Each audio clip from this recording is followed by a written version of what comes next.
Hi friends, आपका स्वागत है आपके अपने चैनल क्रैक डीएस स्टडी में। और ये वीडियो उन बच्चों के लिए बनाया जा रहा है जो इस साल 10th का बोर्ड का एग्जाम देंगे। तो कुछ महत्वपूर्ण हिंदी के प्रश्नों को चुना गया है जो बोर्ड में छपने वाले हैं। तो आइए बोर्ड में छपने से पहले आपके दिमाग में छाप कर दिखाते हैं। आइए देखते हैं क्वेश्चन कौन कौन से हैं। क्वेश्चन है कि कवि ने डफाली किसे और क्यों कहा है। कवि ने डफाली किसे और क्यों कहा है। तो हम बताएंगे कि कवि ने डफाली राजा के झूठे प्रशंसकों को कहा है, क्योंकि जिस प्रकार डफाली एक प्रकार का बाजा है और अपनी आवाज से लोगों का ध्यान आकर्षित करता है, ऐसे ही राजा के झूठे प्रशंसक लोगों का ध्यान आकर्षित करते हैं। हो गया। फिर से देखते हैं। क्वेश्चन है कि कवि ने डफाली किससे कहा है और क्यों। तो कवि ने डफाली राजा के झूठे प्रशंसकों को कहा है, क्योंकि जिस प्रकार डफाली एक प्रकार का बाजा है और अपने आवाज से लोगों का ध्यान आकर्षित करता है, उसी प्रकार राजा के झूठे प्रशंसक लोगों का ध्यान आकर्षित करते हैं। कंप्लीट। आइए देखते हैं दूसरा नंबर क्वेश्चन क्या है। क्वेश्चन है कि कवि की दृष्टि में ब्रह्मा का निवास कहाँ है। कवि की दृष्टि में ब्रह्मा का निवास कहाँ है। तो जो मनुष्य प्रेम, भय, आशा, लालसा, लोभ सभी कामनाओं को छोड़ देता है, उसी की दृष्टि में ब्रह्मा का निवास होता है। नहीं समझ में आया? फिर से देखते हैं। क्वेश्चन था कि कवि की दृष्टि में ब्रह्मा का निवास कहाँ है। तो जो मनुष्य प्रेम, भय, आशा, मानसा, लोभ, लालसा सभी चीजों को छोड़ देता है, उसी की दृष्टि में ब्रह्मा का निवास है। कंप्लीट। आइए देखते हैं तीसरा नंबर क्वेश्चन क्या है।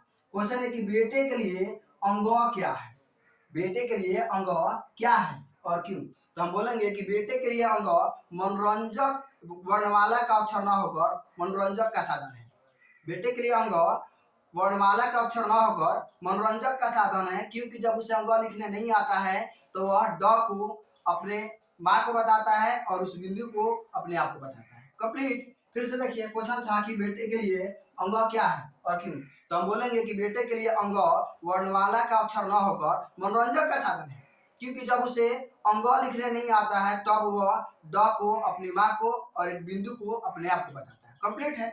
आइए देखते हैं क्वेश्चन नंबर 4। क्वेश्चन नंबर 4 है कि वाणी कब विष के समान हो जाती है, यानी कि बोली कब विष के समान हो जाती है। तो हम बोलेंगे वाणी उस समय विष के समान हो जाती है जब मनुष्य इस संसार में आकर विधाता के नाम को भूल जाता है। नहीं समझ में आया? फिर से देखिए। क्वेश्चन था कि वाणी कब विष के समान हो जाती है। तो हम बोलेंगे वाणी उस समय विष के समान हो जाती है जब मनुष्य इस संसार में आकर विधाता के नाम को भूल जाता है। क्वेश्चन देखिए अगला।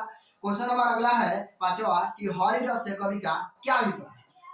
हरि रस से कवि का क्या अभिप्राय है। तो हम बोलेंगे हरि रस से कवि का अभिप्राय अमृत रूपी भक्ति पान का है।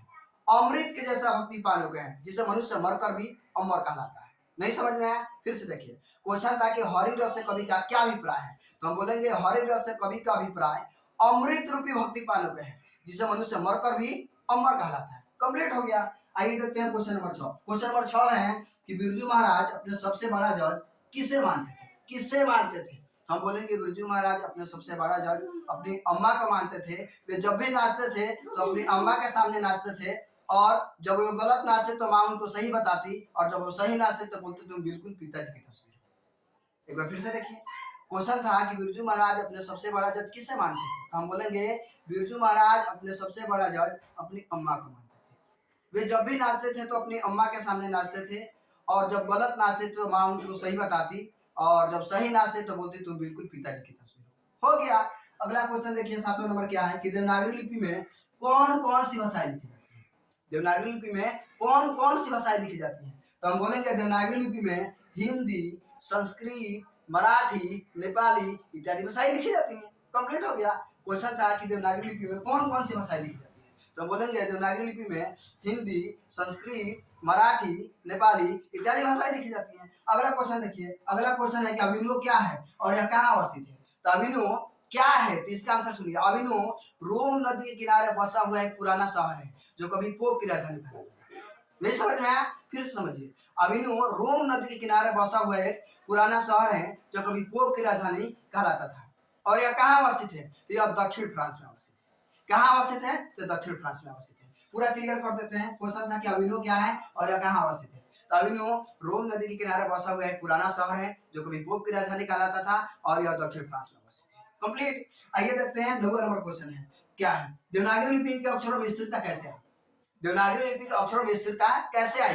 तो आज से 200 वर्ष पहले नागरिक लिपि का टाइप बने, पुस्तक छपने लगी और इसके अक्षर में स्थिरता आ गई। आज से 200 वर्ष पहले नागरिक लिपि का टाइप बने और पुस्तक छपने लगी और इसके अक्षर में स्थिरता आ गई। आइए देखते हैं क्वेश्चन नंबर 10वां। क्वेश्चन नंबर 10वां है कि जातिवाद के पोषक उसके पक्ष में क्या तर्क देते हैं। तो जातिवाद के पोषक उसके पक्ष में यह तर्क देते हैं कि आधुनिक सभ्य समाज किसी भी कार्य कुशलता को आवश्यक मानता है। जातिवाद के पोषक उसके पक्ष में यह तर्क देते हैं कि आज के जो आधुनिक सभ्य समाज है किसी भी कार्य कुशलता के लिए श्रम विभाजन को आवश्यक मानता है, और चूंकि जाति प्रथा श्रम विभाजन का दूसरा ही रूप है इसलिए इसमें कोई बुराई नहीं है। कंप्लीट हो गया। तो जितने सारे क्वेश्चन हमने आपको समझाया है, इन क्वेश्चनों को आप एक बार मन में जरूर दोहराएंगे और आपको ये वीडियो कैसा लगा कमेंट में जरूर बताइएगा। वीडियो देखने के लिए धन्यवाद।